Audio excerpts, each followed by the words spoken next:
allowed to cuss on this podcast, by the way. Yes. This is a cussing. Why do we always start the podcast talking about cussing?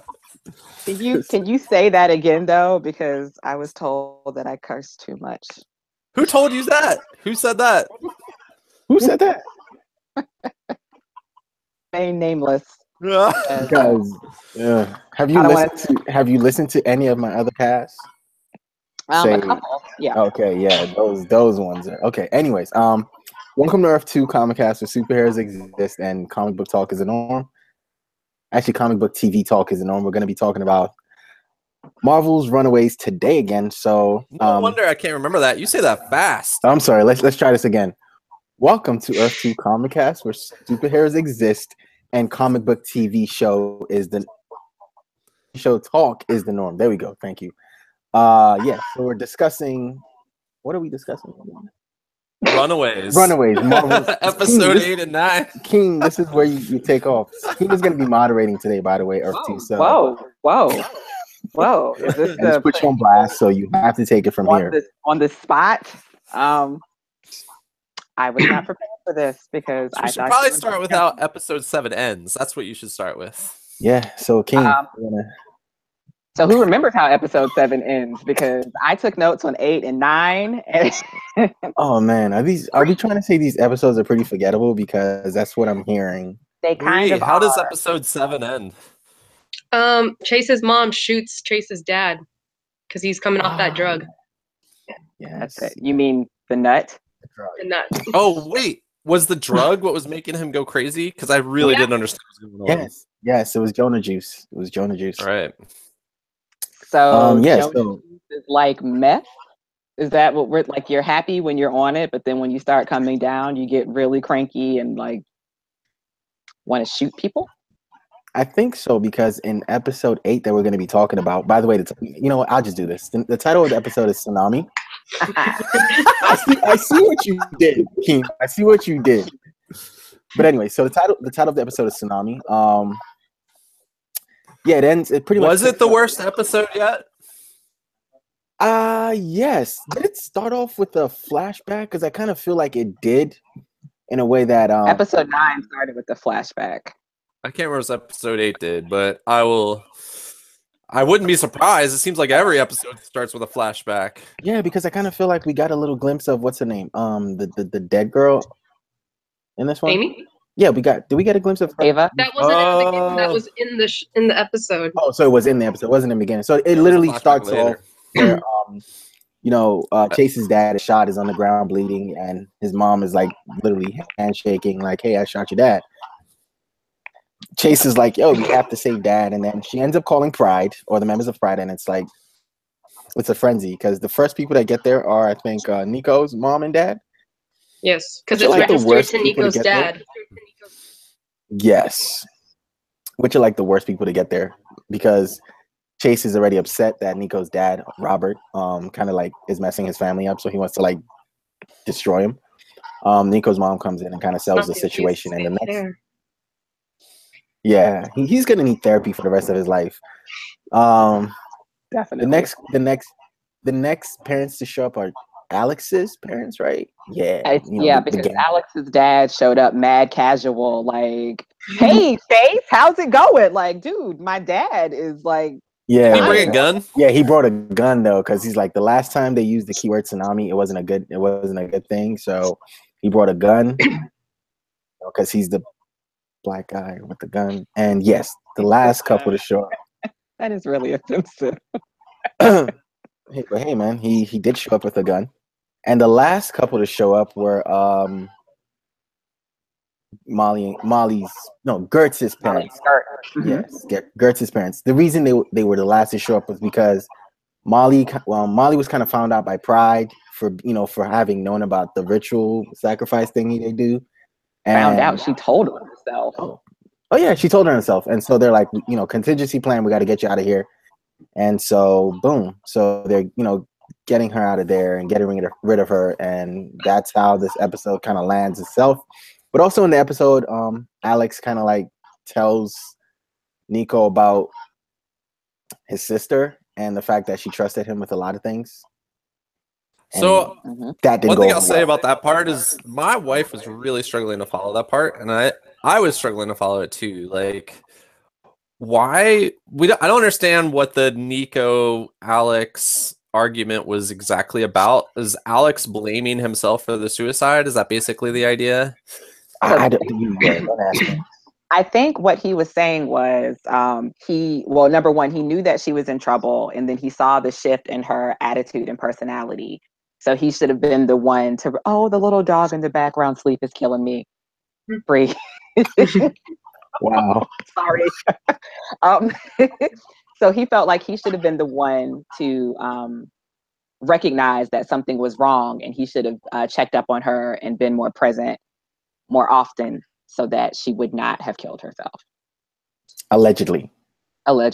And Nico was pissed off because if he had have said something, then maybe she could have stopped. Like, she also felt guilty because it's her sister, and how could she not know that her sister was suicidal? Doesn't that feel really flimsy? Very. Like I just couldn't track it very well. Yeah. Alex. Don't give me that look, Bree. Did it make sense to you? Did it make sense? They literally talked all the time about, like, Amy was a happy person. Why did she kill herself? How did I not know her? And then she found the diary, and I was like, oh my gosh, she was a happy person. There's something not right. That's why my mom was so suspicious. Who was that guy? Like, that was throughout the entire show. Wow.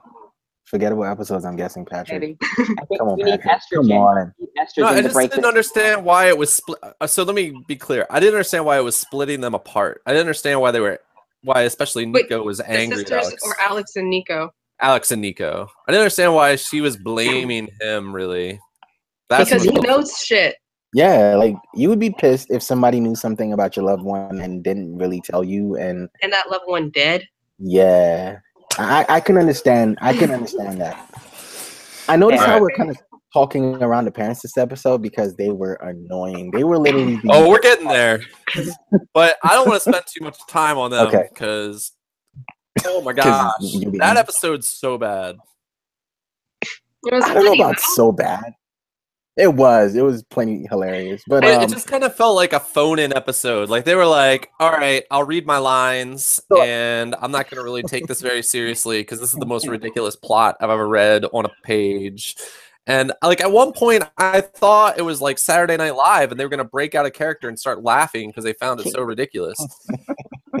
You have notes. What did you like when they're all arguing about? Oh no, you're going in. Like, I was like, okay, they're actually about to break out a character. All right, so questions. What did anyone like about this episode? Particularly, did you find any high points in this that you say, you know what? Out of all the ridiculousness of this episode, this kind of sticks out to me, and I kind of like, okay, I'll give this episode a pass. No. Don't all go at once. I see how all of you. There was nothing good about this episode. Wow. Other than maybe knowing a little bit about, knowing about Nico's sister. What's her name? Amy? Is that Amy? Amy. Learning about Amy's background was valuable and helped. Like, we were even asking for that last episode, and Brie was like dancing because she wanted to like share. But like, that was helpful. That was good to know. But the whole rest of the episode was totally like community theater. Okay. Keem? So I don't know that there was necessarily a high point in the episode for me, but I had a favorite petty moment where when they're arguing over, well, why do I have to die? What about him? He doesn't contribute anything important to the group. And then Nico's dad is, like, once Jonah tells Chase's mom, like, either you go in the box or your son goes in the box. I don't care who. One of y'all is going to die. And so she's like, okay, fine, I'll go. And then Nico's dad steps in and is like, look, I just need to have a moment with her. And, Nico's mom is in the background like, really? I'm not right here. Okay, have your moment. And so then, they have their moment. And then Chase's mom says that she's going to go say bye to him. And then you look up and Nico's dad is like in his drawers, standing over the box. Like, you know what? I can't let her do this to herself. I'll kill myself. And Nico's mom was like, oh, you will not kill yourself over another bitch and leave me here by myself, and blows up the box. Like, that was my favorite petty moment of the whole show. This show really showed, like we talked about in the last episode, how pathetic they were as villains. And this episode was nothing but showing how pathetic they were as villains. And even... How about you, Brie? Oh, I'm sorry. Wait, what was she going to say though? I was saying it even showed how like crappy a villain Jonah was, because after they blew up the box, like everybody's looking at him like, and they even have a purpose to be like, oh, we don't actually even need that box. You're like, well, what has the last hour of this show been about? Like, why?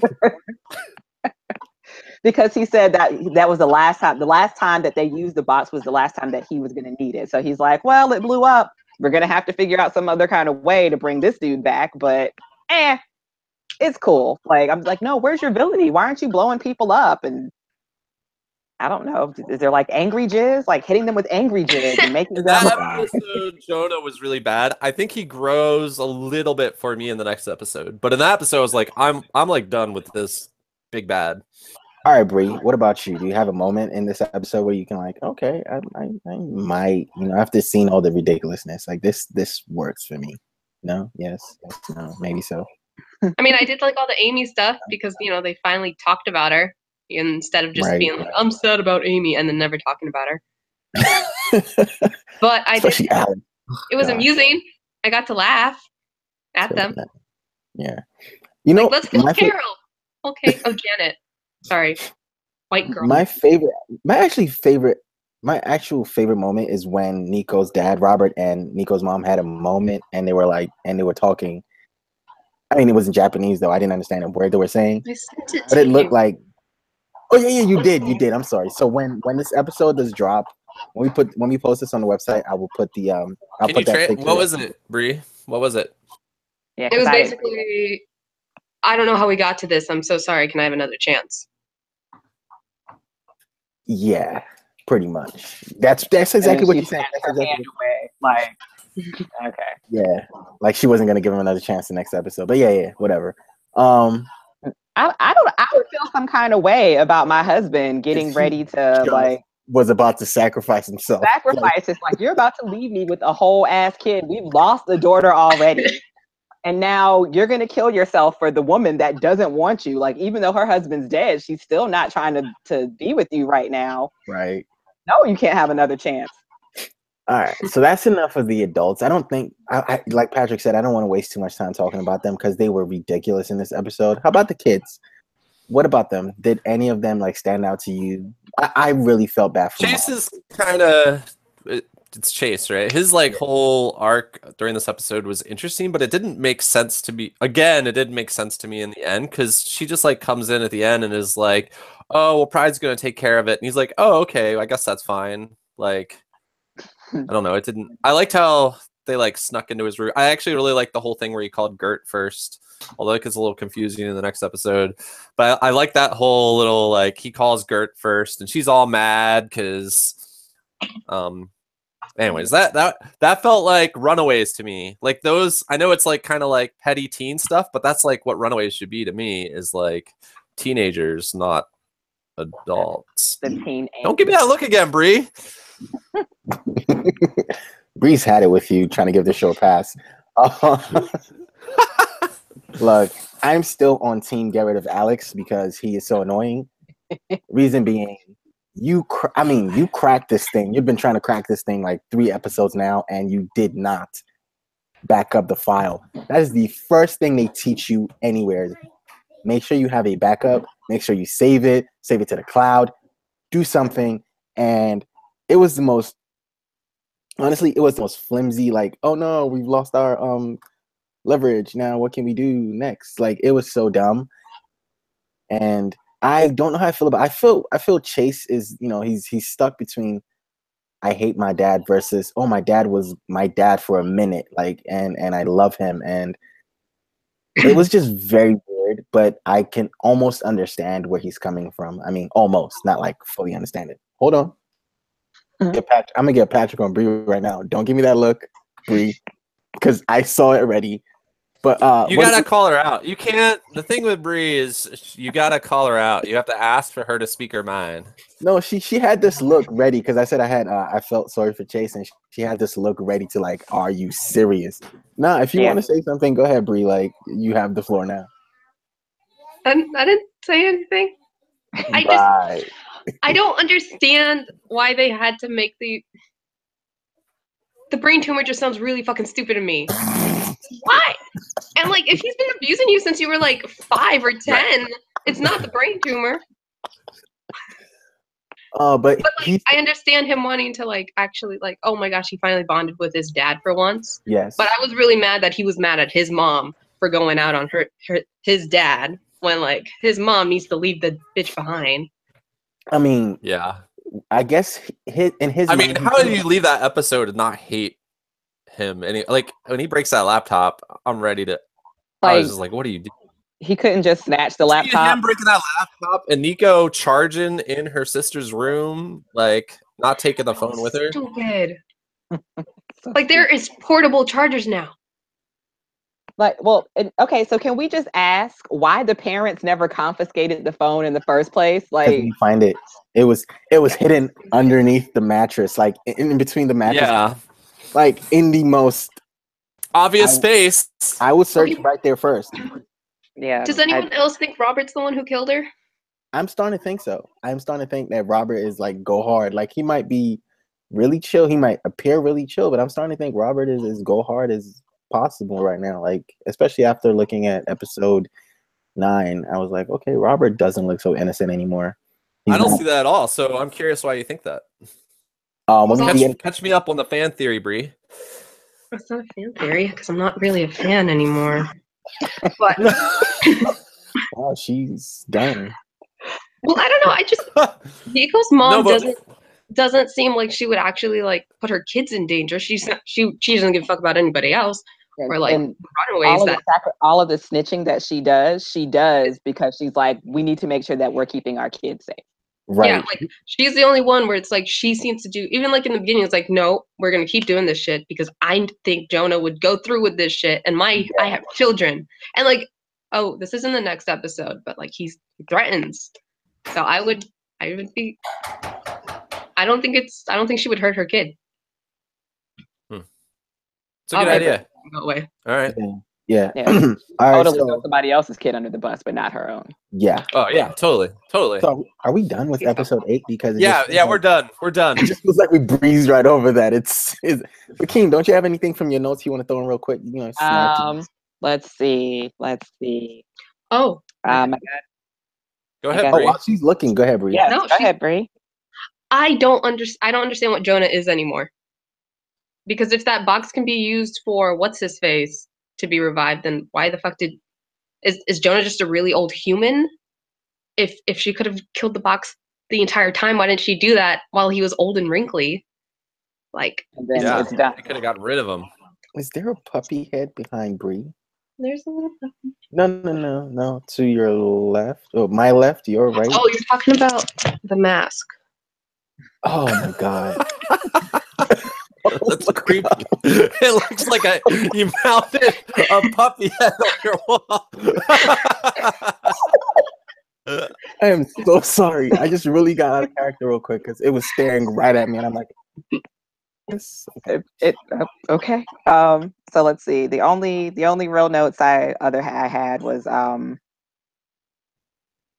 like the kids are horrible at timing. Mm-hmm. Like why wouldn't Carolina just text who did she call? She either called Nico or Girk. I think she called Nico and left a voicemail like, hey, something's wrong with Chase's dad. Meanwhile, her mom is like standing right outside the door listening. So I'm just like, why wouldn't you send that in a text or at least wait another 45 seconds to make sure your mom walked away? To be fair to the writers, like half of the conflicts you can now write in television can be solved by cell phones. So, you know, it's kind of tough, I think, for writers to write things these days with miscommunication. Okay, I'll give them that one. And then, is there jizz on the gloves? What makes the gloves glow and like help people?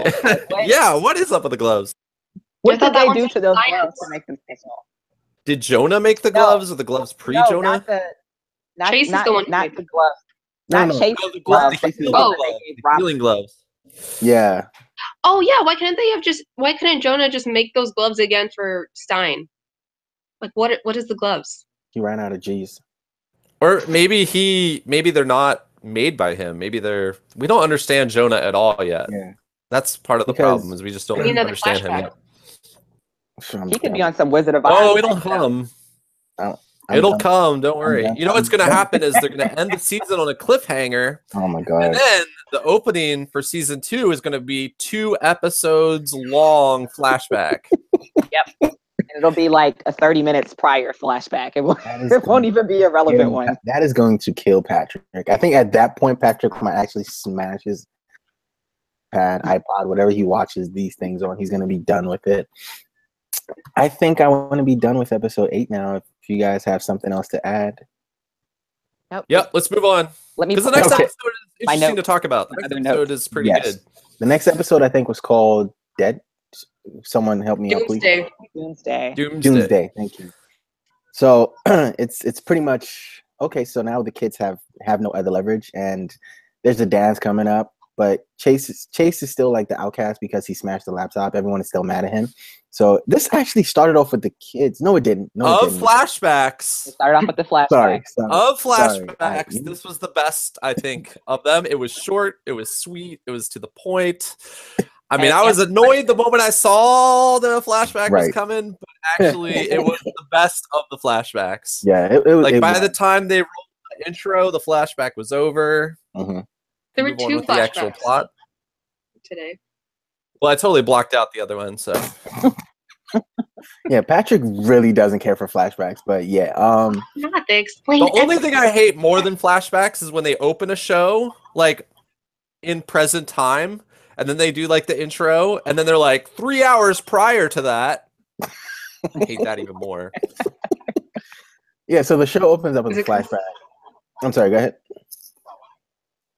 Nothing. Right. I was going to ask if it's because you can't follow it.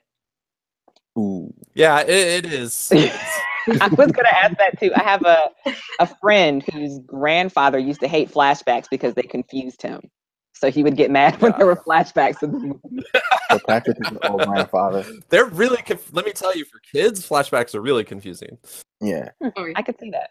Whose flashback was this? And I'm just a big kid, so there you go. Yeah, this was Molly's flashback that she doesn't even remember having, but we actually finally got to see her parents. We finally got to see. Oh my gosh, little Molly is so cute. Wait. She's so cute. In the last episode, Molly runs the fuck away. That's right.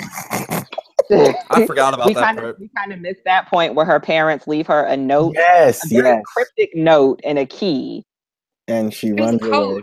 Yeah, and it's very convenient that she had that thing with her all the time. Never mind. And like she finds. I'm gonna start making.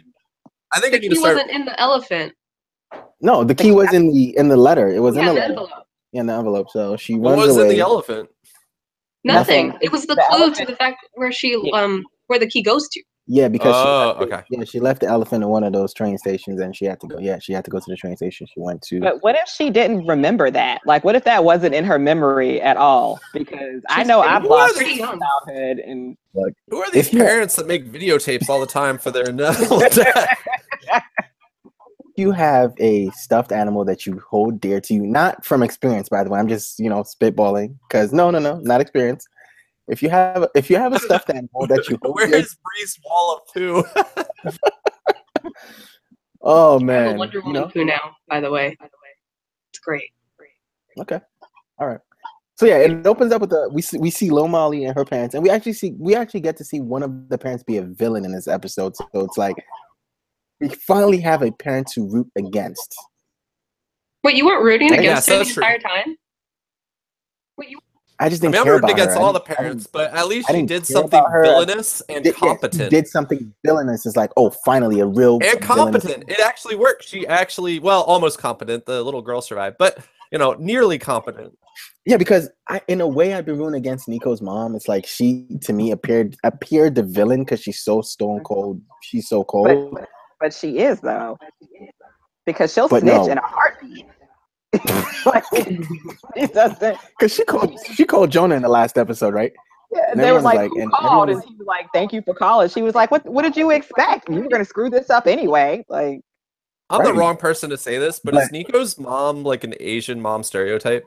A little bit. She's very stone cold, but she still cares about her kids, but she can't show feeling. Right, because she actually went to her office to ball out, and Nico's like, "Oh my god, my mom was actually." And also because Jonah threatens her little babies, like he did in the episode in the flashback that you seem to hate. Right. So we saw Molly's parents and how like that whole thing happened because we got a flashback 2 episodes prior to seeing them being buried. And we got to see those little space rocks that are supposedly under the school that they're supposed to be building. Yes. Is that I think that's right. I mean, that's the connection I got, is that they want these space rocks, and maybe that's what gives them the ability. Maybe that's why he doesn't need to be remade, because once he has the space rocks, he can just live forever. Right. Maybe he can become super powerful like Molly. Like maybe Molly is, he knows about that power. Is that where they're going to give Molly the thing, since they can't say mutant? Or are they still saying mutant without mutant?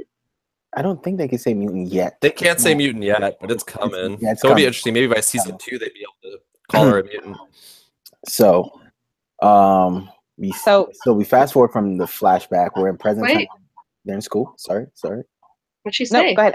I finish the recap and then I can come back and like. All right. They're in school and everyone hates. Well, not everyone, just Alex, crybaby Alex, and hates Chase because he broke his laptop. Like your parents can't buy you 3 more. Anyway, so. Also, I mean, come on. You didn't even try to take the hard drive out of that laptop, oh my god! Don't look. Let's not talk. Look, I don't want to talk about Alex. I don't want to talk about Chase in that moment. I don't seriously kill both of them in that moment. But moving forward, they kind of Alex kind of like in a funny way forgives Chase. Is like, you know what, we're Runaways, and they actually allude to the name. Oh gosh, the introduction of the name. Keem, apparently you were right. Yeah. I was right twice because I said now they never have to run away. They never have to. And on top of that, I said it would just be so awesome if Alex just looked into the camera and was like, "Why don't we just run away?" But instead of saying, "Why don't we run away?" like, "Why don't we just call ourselves?" We need a team name. It was so corny. The Revengers. Oh my god. As soon as he said that, I was like, please turn this thing off. It was so corny. I was like, get out of here. Anyway, he alludes to the team name that they didn't take the first time, and they come up with a new plan. Okay, so the big site, we're gonna go there and sabotage the whole thing and destroy it. But we're gonna use after they watch Molly's tape and find out that, which by the way, so this is when the episode starts to get good for me, and when maybe even the show shows glimmers of hope, is like, okay, if the goal isn't just like making Jonah live forever, but if there's an actual goal with this building site and it's going to cause some devastation. I'm a little annoyed that every single comic book everything now is end of the world cataclysmic level event, but right more street level, I feel like. But I mean, at least now I have. That's villainous. Blowing up Los Angeles is pretty villainous, right? Actually, you could take LA. You could have them. We don't really need them in America, so it's okay. That is a standard East Coast point of view right there. We don't need them. You're moving to Seattle? Where's that? Is that in Oregon? No, look, I went to LA. You know what? That's another story for another time.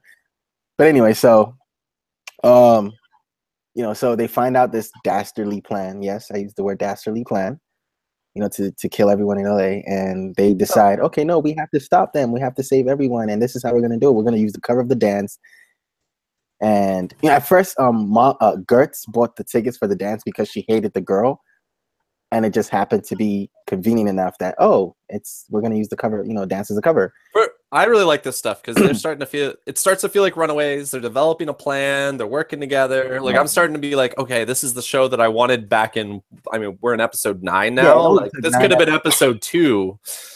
It only took 9 episodes, seriously. But anyways, we're here now. Let's appreciate what we are, Patrick.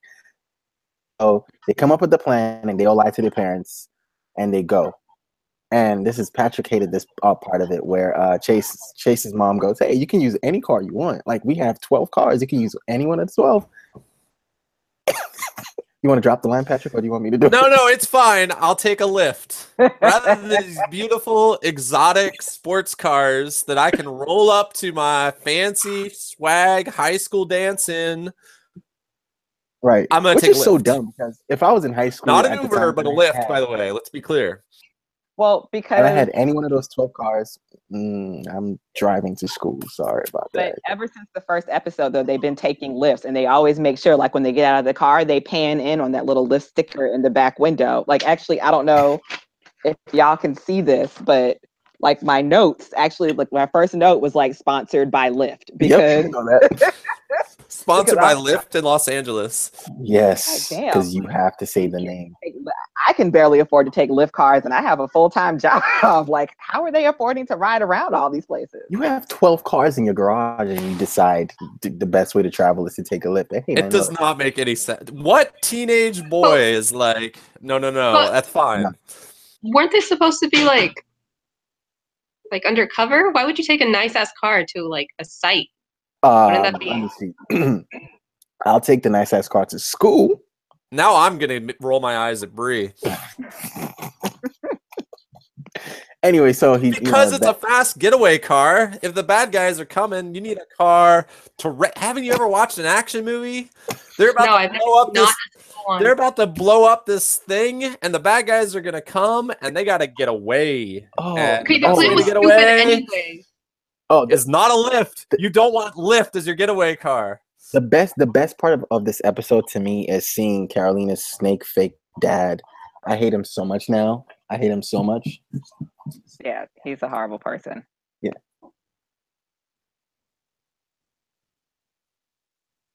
I agree. Seeing his fake dad. Can someone finish this up for me? I just need a second. Yes. All right. Okay, so yeah, well, he stopped off at so they are on their way to complete their plan, and in the meantime, the parents are like still all meeting and trying to figure out what they're going to do. Well, Jonah calls them, right, and is like, emergency. Yes, he's back. Keem. No, keep going. No, Keem is better at this than you are. Keep going, Keem. Oh, so much better. I'm really not. So Jonah calls them all into a meeting, and basically he's just like, look, I know you guys think that you've been hiding from me. Like, I know that you sent the little girl Molly away. I know that, some of your kids know. I know you shot the guy and didn't think that I was going to find out, just all of this stuff that they thought that they were keeping between themselves.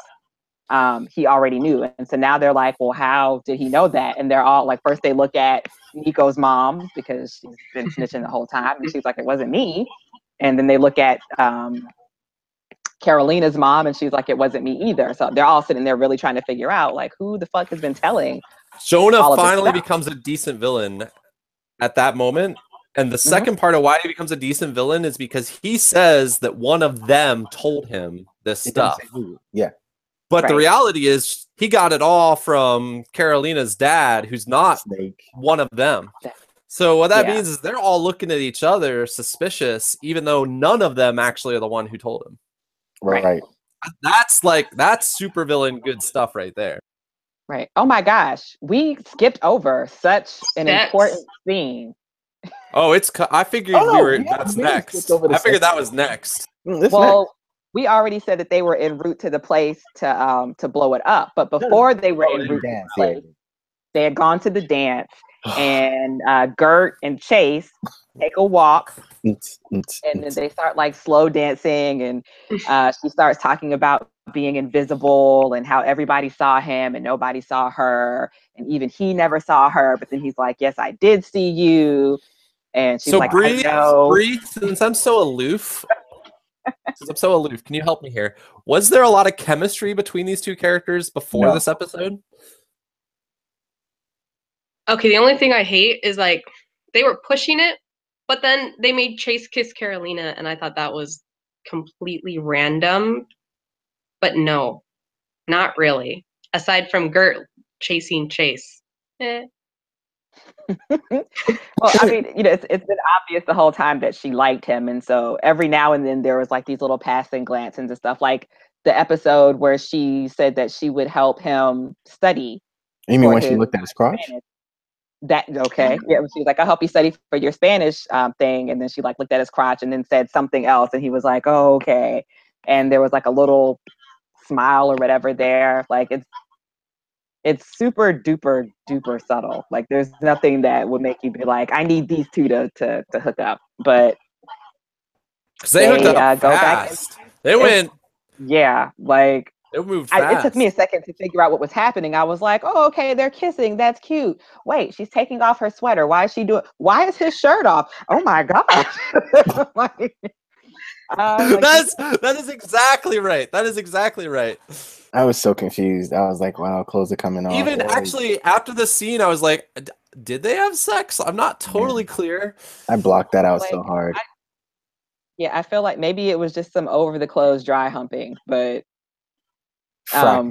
yeah, and so while this is going on the inside, the rest of the crew was outside in the car waiting. Like, best scene of Runaways ever, by the way, is that cut from the teenage sex or whatever to the teenagers sitting in the car twiddling their thumbs like so with a T-Rex in the back seat. Yes. So they're just all like, should we go find them? And so Nico was like, I'm gonna go look. And Alex is like, well, I'll come with you because he's still trying to get back into her good graces. And she's like, boop, no. Carolina, I think my wife said, is there something in the air, like in the drink at this high school or something? Because everybody's hooking up. I mean, that's pretty normal for teenagers, though. That's what I was thinking. I think they were just trying to. All right, that's fair. If it was like normal before this episode, but it's kind of like low key, and then suddenly this dance. There's like, wait, are you talking about Nico and Carolina? No, I'm just talking about in general. I think like all of this happens inside of this building suddenly. It just felt to me like very rushed, story-wise. It felt rushed because I think the reason that it's happening is so that it will create all this trouble for the characters after the fact, right? There's going to be love triangle, and we even see that later, like some of the fighting that happens between Chase and Gert, and so it's like it doesn't exist organically for the sake of like, oh, we have seen these characters move to this point. It exists to create conflict for the characters later on, which is why they rush to it and rush through it, because they don't actually care about the hookup. They just care about Chase and Gert, right? Not Carolina. Both. I think both. I think they both are kind of like. Well,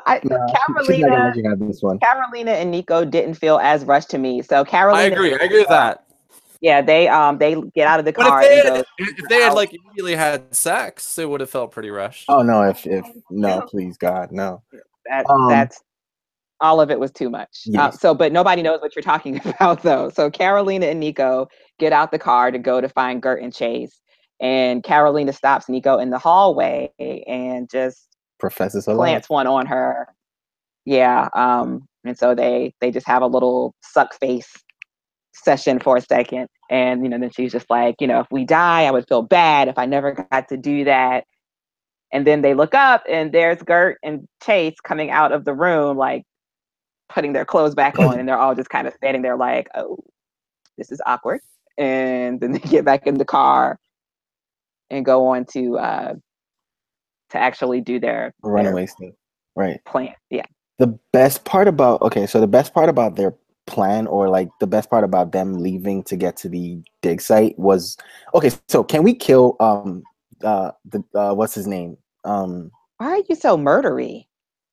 Alex's dad's friend. Can we just get rid of him? Like get rid of him? Like I think he's going to be important to the plot. I think how, where, to what? I don't know yet, but I think he's going to be more important than we think. He's so annoying. Your pregnant girl, wife friend is sitting in front of you, and all you can think about is, yeah, I need to get G back.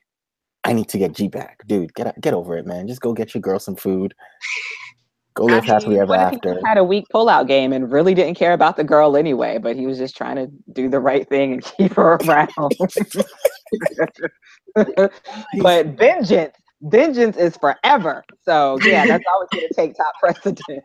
Oh man, like so he's in there, but I did like, you know, when we see when they get to the site and Alex tries to use his, oh, I came here with access, you know, he tries to pull the I have access, and it doesn't work, and Carolina has to pull the, hold on, I'm a daughter of the leader of the church, you gonna let me in or not? I am. Do you know who my father is? Yes, she pulls one of those and she gets in. I really like that, but then what I liked most about it was seeing her snake dad answer the phone and, you know, say, okay, yeah, let her in. And the camera pans out and you see Jonah sitting right next to him. It's like, oh my God, like what is going on right now? I don't know why, but I actually really like that. It almost made me feel like Jonah was pulling the strings at that point. Yeah, I thought Jonah is finally starting to villain up a little bit, which is good. That's what that is what this show has been lacking the whole time, is a decent villain. But they get to the dig site. They, you know, if you could ignore the other 7 episodes of his villainous and just cut straight to the villain that we saw in this episode, Jonah's a pretty interesting, scary dude, right? But it's hard to forget like his glowing private parts. So it's really hard. Or his, and there's not a flashback for it yet. Yeah. Please, we don't need one. No, I would like to know. We don't need one. Is it because he eats the rocks? Is that because the rocks glow too? So true. He likes snorting it and it just go, or like little space rock Viagra. Yeah, I don't. Man. Anyways, but when we get that flashback and Patrick is upset, we'll find out. I can't wait to get that flashback just to see how Patrick reacts to it. I'm telling you, it's gonna be 2 episodes long, right on a cliffhanger. So, all right, so this episode does kind of end on a cliffhanger where they finish, you know, doing what they need to do, or just, you know, they bury the Finish nothing. Oh yeah, they didn't really finish anything because they got confrontational with the parents. I'm not going home with you. But were you glad? I was glad they were getting confronted. Finally, Runaway. I love the standoff. I love that it feels like there's an ultimatum. It feels like they probably can't go home, but I'm sure they're going to find a way around that. Like, it feels like things are kind of coming together with like them versus the parents, which it doesn't feel like it's them versus the parents. It looks like it's them versus the parents right now because we still have Jonah coming up there.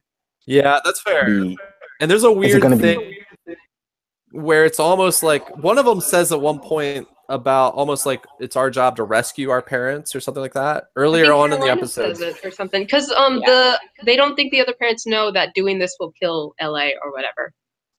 Got it. Right. And so this idea that they can redeem their parents, I don't like that at all because their parents have been murdering people.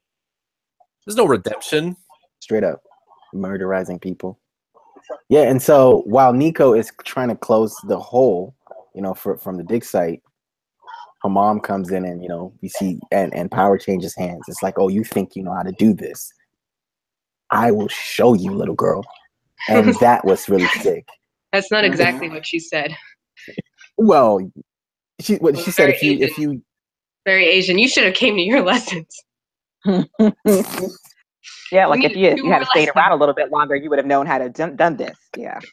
Yeah, and it was the standoff looked really cool, but in my opinion, I think it's just a cool looking standoff right now because next week we're gonna probably get Jonah in there, and it's gonna be parents and kids versus Jonah and Snake Dad. But till then, I like the standoff, and so I'll go ahead and ask high points, low points. Let's see, low points. What were your low points in this episode? I know Patrick's one already, so we can just go ahead and skip Patrick for now. We can talk. It's one of these two. It's either the flashback or that awkward sex scene. So the flashbacks were great. The flashbacks were helpful. I know they were very helpful, but Patrick does not. No, seriously, you don't understand how. Okay, you know what? Maybe you do, but Patrick does not like flashbacks. True or false? That's not totally true. Patrick, what you will not do I don't like when flashbacks are lazy narratively, when they're used as a lazy narrative device, and you could have told that story through better storytelling avenues. All right, great. So you don't technically hate flashbacks. And I don't like when they break the rhythm of a good... If you have a good show that's showing good rhythm, nothing can break good rhythm. So rhythm's really important when you're like telling a good story. And nothing breaks good rhythm like a flashback. Okay. So Bree, low points. I hated the stupid plan. Okay. Wow. Straight to the point. Interesting. What did you hate about it? I want to hear about that. They were just like, oh, let's go. They sounded like stupid teenage kids. Like, let's go fuck shit up. But then they didn't really do anything. Like, they pushed a truck in. I don't even know what that truck was doing. Chase thought that he could just put his hand on and be like, oh, I can totally have access to this. Why would you have access to that? Use the Me and my wife were really confused that they were going in to break a bunch of stuff, but they didn't bring the Raptor. And they didn't know what, like, they didn't even understand what they were breaking. Like, why didn't they fill the hole first? What was that truck doing? None of the things that they did felt like it did anything. They were just like stupid kids, like, oh, let's go throw toilet paper at this house and totally ruin their lives. Stupid. Wow. Okay. Keem, since you have notes. And that is why we have Bree on this cast. I loved her take on it. I love angry Bree. It's okay. So do you want me to just start from the top of my notes and work my way down, or please? So I think mine is I don't know if you want to call them low notes, but it's just a whole bunch of questions. Okay. Like the irresponsible parenting, Molly's parents, like you have these volatile rocks and you're not sure what they do, and they glow and they, like, you know, you touch it and they spread apart and stuff. And Molly's as a parent, I would totally do that. Sorry. And you you turn your back and let your child like sit here and play with the rocks. I have no idea what my children are doing right now. You know what? I think I'll do the same. I think I'll do the same, because if it's going to entertain you and get you out of my hair for like maybe 20 minutes, yeah, go ahead, touch it, man. It's all right. Okay, but now you have a mutant child. I mean, sometimes that goes well for you. It's true. Yeah. Sometimes, not in their case though. I mean, they don't technically have the child anymore. They don't have anything. Yeah, they're dead. Like, and now you know, burdened your child to walk a parentless life. Like, and you could have kept her away from the rocks, and then all of you would have been gone. Story done. So there was that. I was annoyed with what sports team was Chase on? Lacrosse. Was it Yeah, lacrosse? So I was annoyed with the lacrosse team members, like after everybody found out that his dad was in the coma or sick or whatever, like after they made the announcement that he was in bad health. Mm-hmm. Like how they all came like running up to him and did like this group hug.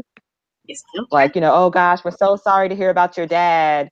Group hug. Like, dude, y'all, number one, tried to date rape my friend and then like got mad at me for stopping you rape somebody, and now you kind of took it too, right? He didn't like push them off. Yeah, like in on it. Just kind of like, okay, because at this point he feels like he has to go along with keeping up appearances or whatever. To go along with that. That was very public that they were like, go away. You quit the team. Right. His dad got him back on the team though. Yeah. Yeah, because he threatened the coach. I'm not that nut.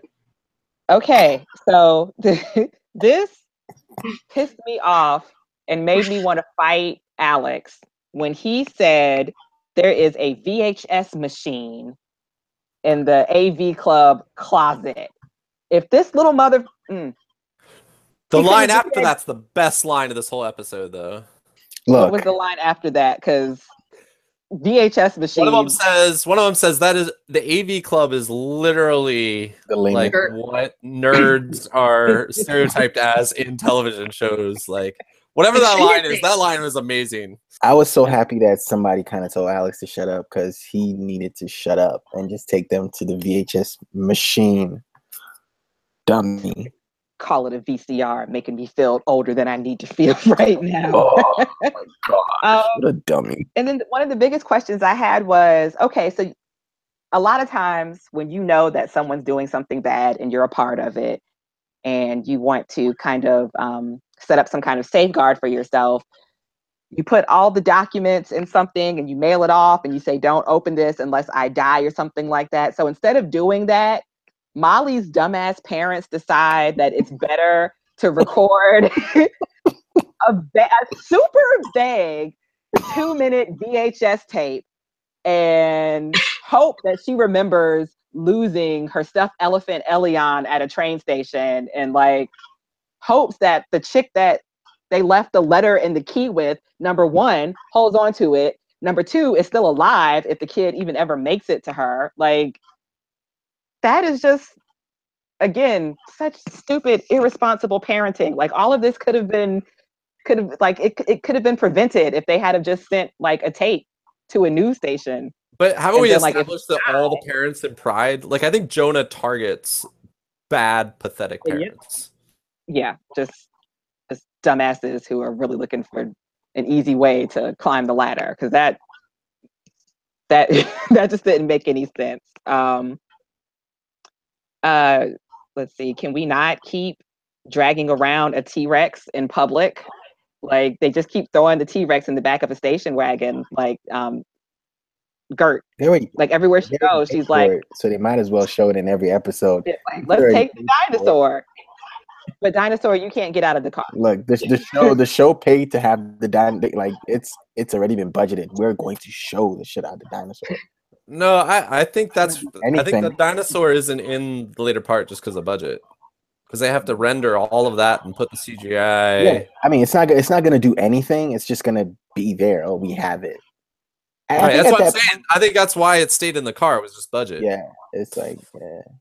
Because there's no other reason to leave that dinosaur. You are literally going somewhere to break stuff, and you have a dinosaur. A dinosaur would be very helpful. Gert and Chase not watch Jurassic Park. Maybe Jurassic Park came out before they were born. They probably didn't have a VHS machine. Hey, Bree, have you ever used a VHS machine? I love VHS machines, and my mom has one that's not unboxed, so I can use my VHS tapes. Screw you, Patrick. You have VHS tapes. Hey, I wasn't sure, generationally where you were on the VHS spectrum. That's all. Ooh, Patrick, those shots out here. That's a compliment, though. Like, you don't seem like you're old enough. Yeah, you're young. Hey, shots fired. Bree is young. And appreciate the youth. So the one thing that I like, and I think it's the biggest thing that speaks to how much villainous potential Jonah has, is the fear that Carolina's mom gets every time he wants to interact with her. And so at the end of the episode, when she pulls the bracelet off and starts glowing, and everybody's like, did you know she could do that? And she's like, fuck, I was afraid of this. Like, I was afraid of this. And I feel like not the right line there. I don't know what the right line is, but that's a bad line. So it was a bad line. Did Carolina come out glowing and she just was passed out? Like, grow up glowing? Like, was she born and then the mom was like, put this on her real quick? Maybe it's like a mutant stuff. It shows up at like puberty or something. It could be just like because they can't call it mutants yet. So they probably just put the bracelet on her. Like, Jonah was like, put this on her and never take it off just in case. Or I have no idea. We're gonna find out though. A flashback. Don't worry. And then off of that thought, and this is just inappropriate, but I apologize for nothing. It's like, damn, Jonah lays pipe so well that even his daughter has afterglow. But yeah. Okay. Unapologetic. Go for it. Anyway, so those were Keem's those are my notes. Points. Those are my notes. Anyone has anything to add in terms of like a high point? I know Patrick has a couple. I'll add because I got to go here in a minute, but but then Bree should definitely jump in. But I just want to say low point definitely for me was pretty much everything inside the high school. Everything that happened inside the high school. I am okay with romance, like, and I'm okay with the kiss, and I'm okay. feel natural to me for some reason. The kiss more so. The sex scene totally didn't feel like it fit. Plus, they're like on a big mission. Why do they even have time to go in the school and stuff? Like, I didn't understand. Anyways, that whole part was a little. He was high school. He's in high school. He was probably like, yeah. But anyway, go ahead. High point is definitely when Jonah lines them all up and is like, I know all this stuff. And I was like, because for two reasons. Number one, it showed Jonah was villainous. And second of all, I felt like finally we are reaching a point where these kids have to run away. Because now the parents know that their kids know that they're bad guys. And so I was like, oh, we are finally, like Mo, you and I, we labored through Smallville.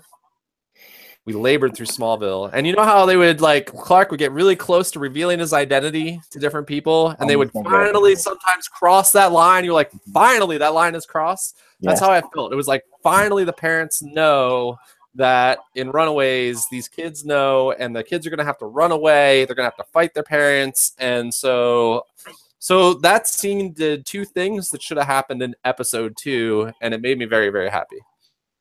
Okay. Bree? High points? Because I think you were low points already. Yeah, high points. High points? Yes. I was happy for Carolina, but I didn't need to see it. I mean, no. I mean, I didn't need to. That didn't need to be included in that episode when they're on the mission. But I was happy for Carolina. Yeah, I agree. I think that's part of it is the pacing was off because they're going on this mission, and then you cut to this. It's almost like a flashback. But go Carolina. Take that bracelet off. Right. It could have happened in the previous episode. I exactly. With the romances, I just didn't care for Chase and Gert. I think you could have stopped that at a kiss. Just had them kiss, and that would have been it, and we would have been okay with that. But then, yeah, they went forward with it again. You're about to go on a mission. You don't have time. Whatever. Imagine it's Avengers and the aliens are about to invade New York, and suddenly we just cut to Black Widow and Banner making out. And you're like, wow, aliens are coming. No, and then to add insult to injury, afterwards when they are about to head on to the site, that's when they decide that they need to talk about defining their relationship. What did that even mean? Oh, we had sexual intercourse. You just had sex. You just had sex. You don't have a whole relationship. All you had is sex. I'm you can pull this lever first and talk later. Yeah. Right. Oh, it was just one time. And then he's like, word, it was. And he was so hurt. He was so hurt. I was like, oh. I gave you my soul. She snatched his soul. That's what she did. Yeah. He was hurt. That wasn't even a crush. She just wanted to smash. I was happy for Carolina. At least she finally started living her truth. She finally decided to live her truth. Yeah. But that Patrick does have a point where now you have to force a love triangle where there really doesn't need to be one, and it's just forced storyline instead of actually building up to it. There is Bree raises a really good thematic point that you have Carolina both revealing that she's a lesbian and taking her bracelet off and showing her true self in two ways. So that's cool. In that way, I do like that the kiss happens. That's she glows different colors. Like a rainbow. Oh my gosh. Like a huge feeling. Mo just got that.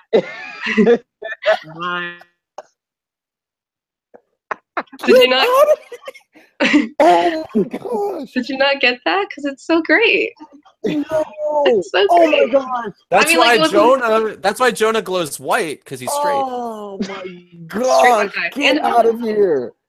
Is he though? Because he's sharing his nut with a lot of guys. That's true. Seriously, can someone just help me gather my brain back? Seriously, that just wow. She's an icon. Wow. So that's cool. It just the pacing is what really throws things off. The show in general, overall, the pacing, but also everything that happened in this episode could have happened in episode 3, and we would have a much better TV show. I think Patrick had said, I think last week, is they are trying to stretch this first arc out maybe to at least 2 seasons or maybe even 2.5 seasons worth of storyline. before we like. So I think that's what they're doing. But I did enjoy episode 9 the most. I think this is the best episode in all 9 of them. Yeah, so I like this episode. I'm not going to grade anything. I don't think it's. I think we should do one when the season is over. We should grade the whole season as in its whole entirety because there's one more episode, right? Yes. So next week, because if we took every episode as is, you would probably hate the show. But again, I want to thank you guys for coming. We kind of got all 2 episodes out. That was not that long. We kind of got all 2 episodes out because we breezed through 8 because nobody cared for that one. Tsunami. And that might be common with this TV show. Whereas I'm worried the TV show. This is another Smallville comparison. But remember when Smallville kind of went through that period where it was like the season opener mattered and the season closer mattered, but nothing in the middle mattered? Nothing in between. 15 episodes in between did not matter. And you just watched it. You watched it either because you loved the show and you're just going to painfully sit there and watch it and absorb everything. And then finally, when you get the season finale, you're like, thank God. It's either thank God it's over or just thank God we got something interesting. And I think we're going to get something really, really good next week. So I'm looking forward to this, to doing the discussion again next week. Thank you, Bree. Thank you, Patrick. Thank you, Keem, for holding it down when I left. Next week, Bree is hosting. It's like, nah, but